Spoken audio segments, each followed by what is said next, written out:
വിശുദ്ധ മർക്കോസിൻ്റെ സുവിശേഷം 7-ാം അധ്യായം 17 മുതൽ 19 വരെ തിരുവചനങ്ങൾ. അവൻ ജനങ്ങളെ വിട്ട് ഭവനത്തിലെത്തിയപ്പോൾ ഈ ഉപമയെക്കുറിച്ച് ശിഷ്യന്മാർ ചോദിച്ചു. അവൻ പറഞ്ഞു, നിങ്ങളും വിവേചനാശക്തി ഇല്ലാത്തവരാണോ? പുറമേ നിന്ന് മനുഷ്യൻ്റെ ഉള്ളിൽ പ്രവേശിക്കുന്ന ഒന്നിനും അവനെ അശുദ്ധനാക്കാൻ സാധിക്കുകയില്ലെന്ന് നിങ്ങൾ മനസ്സിലാക്കുന്നില്ലേ? കാരണം അവ മനുഷ്യൻ്റെ ഹൃദയത്തിൽ പ്രവേശിക്കുന്നില്ല, പിന്നെയോ ഉദരത്തിലേക്ക് കടക്കുകയും വിസർജിക്കപ്പെടുകയും ചെയ്യുന്നു. എല്ലാ ഭക്ഷണ പദാർത്ഥങ്ങളും ശുദ്ധമാണെന്ന് അങ്ങനെ അവൻ പ്രഖ്യാപിച്ചു. ഈശോയിൽ സ്നേഹം നിറഞ്ഞ സഹോദരങ്ങളെ, ഭക്ഷണ പദാർത്ഥങ്ങളെ പറ്റിയുള്ള യഹൂദരുടെ കാഴ്ചപ്പാട്, ആ കാലഘട്ടത്തിൽ നിലനിന്നിരുന്ന പൊതുവായ കാഴ്ചപ്പാടുമെല്ലാം വളരെ വ്യക്തമായി വ്യാഖ്യാനിക്കുന്ന ഒരു ദൈവവചന ഭാഗമാണിത്. യഹൂദന്മാരെ സംബന്ധിച്ചിടത്തോളം ഭക്ഷണത്തിന് വിവേചനം ഉണ്ടായിരുന്നു. അയവെട്ടാത്തതും കുളമ്പ് രണ്ടായി പിളർന്നിരിക്കാത്തതുമായ മൃഗങ്ങളും ചിറകും ചേതുമ്പലും ഇല്ലാത്ത മത്സ്യങ്ങളും മറ്റ് ചില പ്രത്യേക പക്ഷികളും യഹൂദർക്ക് നിഷിദ്ധമായിരുന്നു. അതുപോലെ വിഗ്രഹങ്ങൾക്ക് അർപ്പിച്ച ഭക്ഷണ പദാർത്ഥങ്ങളും. കാരണം ഈ ഭക്ഷണ പദാർത്ഥങ്ങൾ സ്വീകരിക്കുക വഴി അവർ മലിനരായിത്തീരുന്നു എന്ന് ന്യായപ്രമാണം അവരെ ഓർമ്മപ്പെടുത്തിയിരുന്നു. എന്നാൽ പുതിയ നിയമത്തിലേക്ക് വരുമ്പോൾ കാഴ്ചപ്പാടുകൾ മാറുകയാണ്. കാരണം ആ കാലത്ത് നിലനിന്നിരുന്ന പൊതുവായ പ്ലേറ്റോയുടെ ചിന്താഗതി അനുസരിച്ച് ഒരു മനുഷ്യൻ്റെ ആത്മാവ് വസിക്കുന്നത് അവൻ്റെ തലച്ചോറിലാണ്.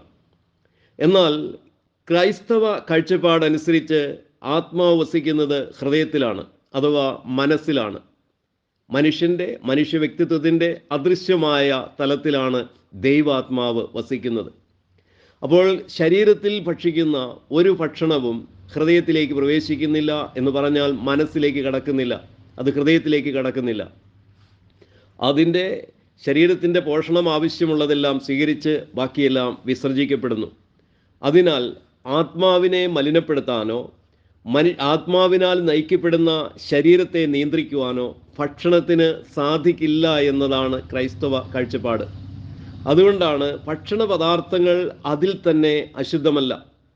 എന്നാൽ വിഗ്രഹാർപ്പിത ഭക്ഷണ പദാർത്ഥങ്ങളെ പറ്റി പൗലോസ് ശ്ലീഹ വളരെ വ്യക്തമായ മറ്റൊരു പ്രബോധനം നൽകുന്നുണ്ട്. അത് നമുക്കിവിടെ പ്രസക്തമല്ലാത്തതിനാൽ അക്കാര്യത്തെ ഇവിടെ ചർച്ചയ്ക്ക് നാം വിചിന്തനത്തിന് എടുക്കുന്നില്ല.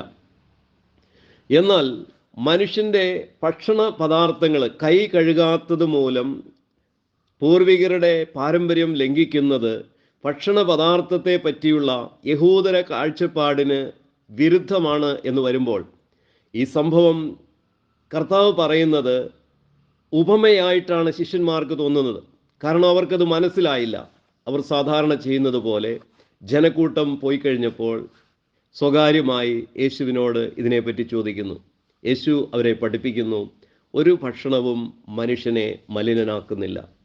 ഭക്ഷണമല്ല അശുദ്ധമാക്കുന്നത്, ഹൃദയത്തിൽ നിന്നാണ് വിശുദ്ധി അല്ലെങ്കിൽ അശുദ്ധി പുറപ്പെട്ടു വരുന്നത്.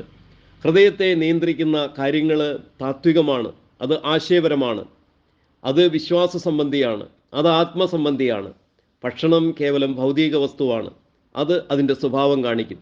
മദ്യം ഭക്ഷിക്കുന്നവൻ്റെ ശരീരത്തിൽ അതിൻ്റെ പ്രവൃത്തി ഉണ്ടാകും. അതുകൊണ്ട് അത് വേണമോ വേണ്ടയോ എന്ന് തലച്ചോറിൽ അവൻ തീരുമാനിക്കണം.